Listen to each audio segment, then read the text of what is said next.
Peradaban suatu bangsa itu akan terlihat di museumnya, karena museum itu menggambarkan bagaimana perjalanan sejarah suatu bangsa. Jadi ketika museum DPR berarti bercerita tentang bagaimana perjalanan DPR ya, dari dulu sampai sekarang.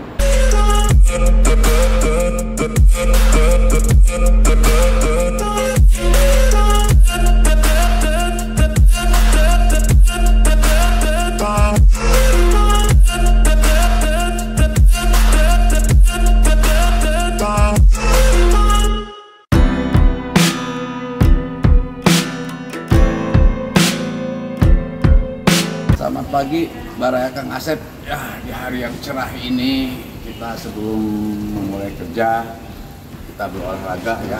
Gedung DPR ini termasuk luas ya, dengan jalan-jalan antar gedung ada sudah cukup ya membuat kita capek ya.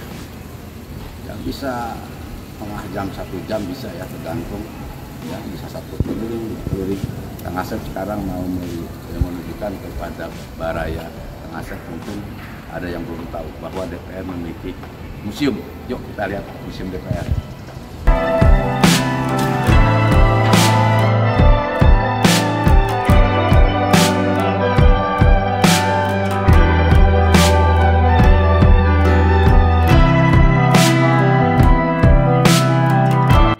Coba kita lihat.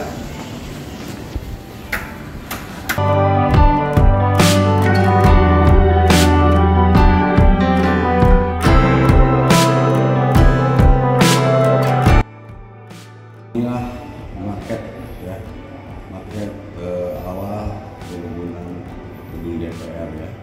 Nah ini sentarnya ini.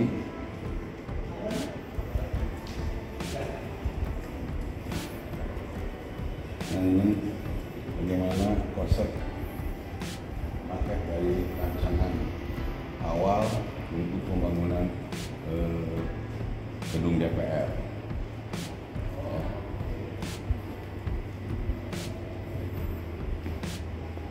Tapi sekarang kan kondisinya sudah jauh berbeda dengan kondisi yang sekarang. Tapi spot-spotnya tetap dipertahankan, termasuk ini danau ya. Nah sekarang kan di sini sudah ada bisnis ya. Awalnya ini konsepnya adalah hijau ya, hutan ya, hutan kota yang dikelilingi DPR. Demikian ya, kita sekarang memasuki museum. Nah ini penting ya buat informasi kepada publik. Dan museum DPR ini menjadi salah satu objek ya ketika ada kunjungan ke DPR ya, baik tamu luar negeri maupun untuk studi turnya para mahasiswa ataupun pelajar. Jadi sejauh mana sebanyak informasi apa yang bisa didapat dari museum. Ayo kita lihat. Nah inilah suasana di museum DPR.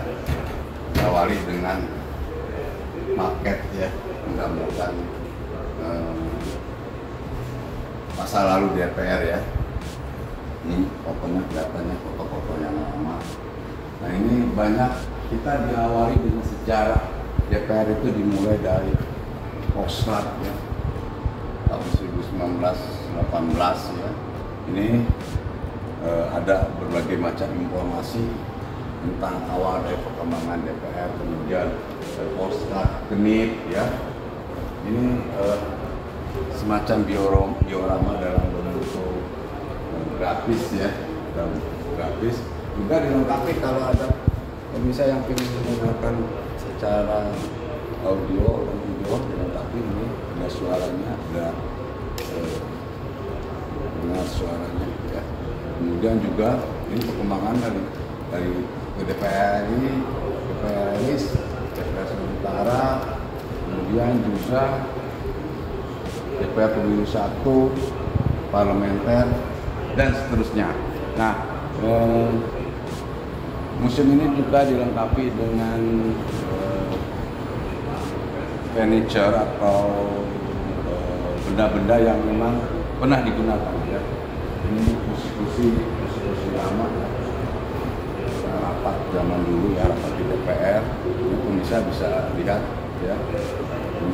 Pimpinan rapat ya, kursinya dan sebagainya ya. Ini sengaja ini untuk memberikan informasi yang komprehensif kepada publik. Ini juga termasuk ya foto-foto kelengkapannya. Nah ini yang termasuk cerita tadi ya, beberapa karya seni juga ada dokumen dalam bentuk fotografinya di sini ya. Ini patung depan, nanti kita lihat secara langsung ya. Nah ini interiornya ya, interiornya desainnya. Nah ya kita bicara DPR itu mesti ikonnya ada gedung ini ya.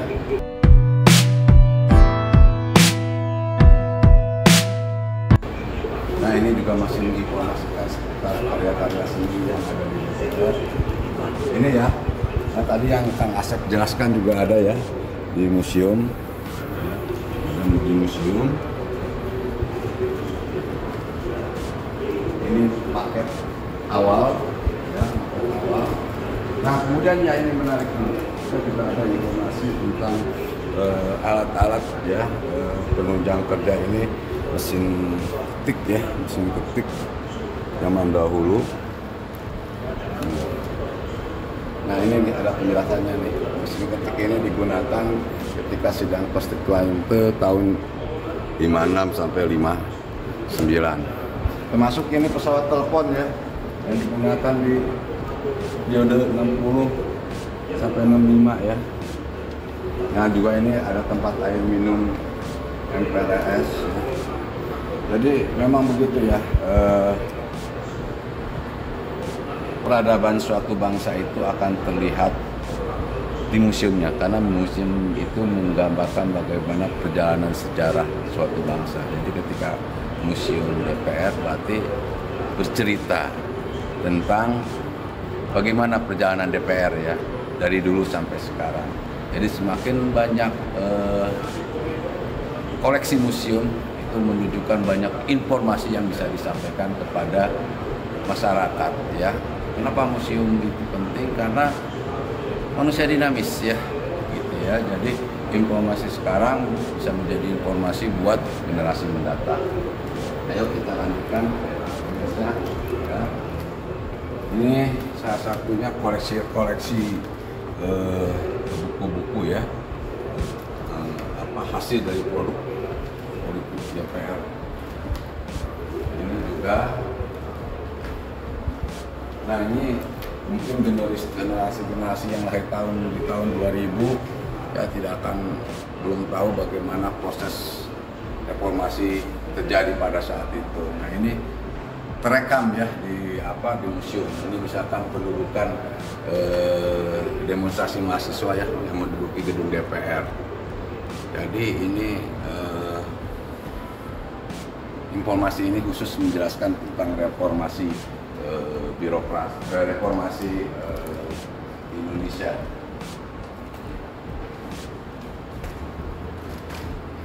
Ini informasi yang menunjukkan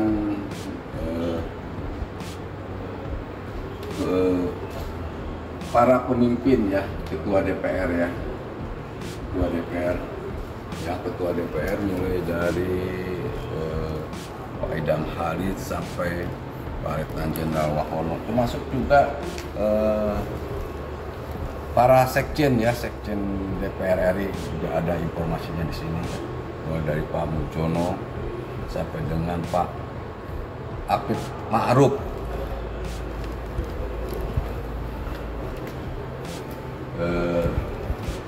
Museum DPR juga dilengkapi dengan informasi seputar pemilu ya, karena untuk pembentukan DPR diawali dengan pemilu untuk pemilihan anggota DPR.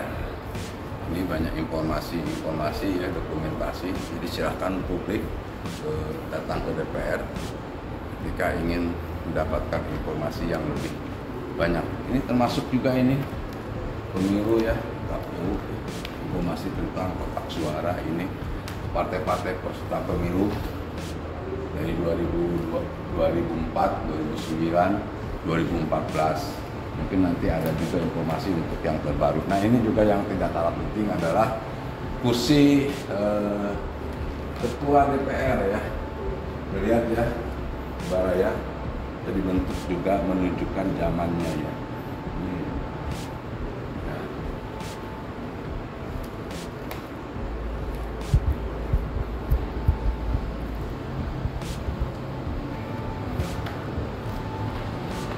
Ini bicara tentang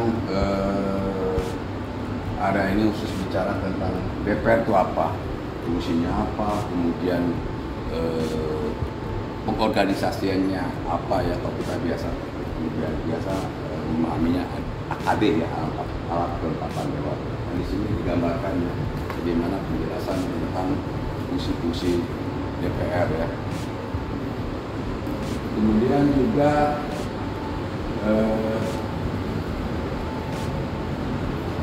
ada juga beberapa cindera mata ya dari berbagai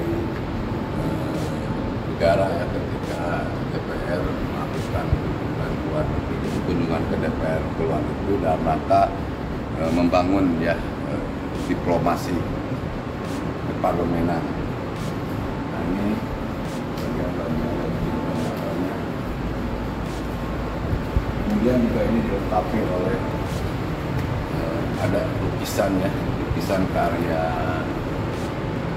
Joko Ketawang atau itu ya, tahun ya 91. Nah ini juga ada yang kami sudah pakai ini pakai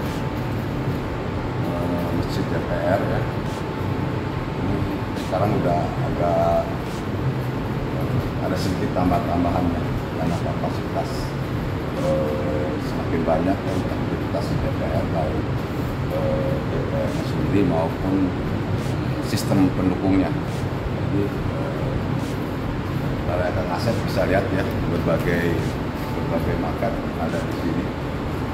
Ya.